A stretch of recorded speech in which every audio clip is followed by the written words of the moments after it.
Hello guys, so today I'm going to show you how to do a bank robbery in GTA 5 online.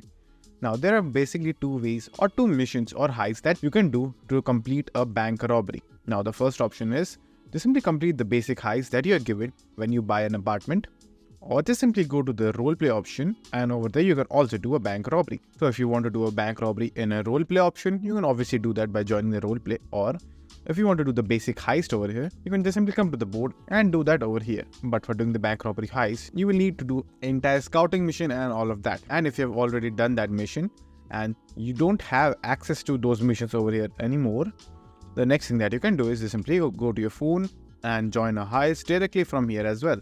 So over here, just simply go to the heist option, and over here, just simply join the heist for the bank robbery. So after joining the heist, just simply complete the heist and you will get your cut. So that's it. And thank you for watching, and do like subscribe to our channel and take care.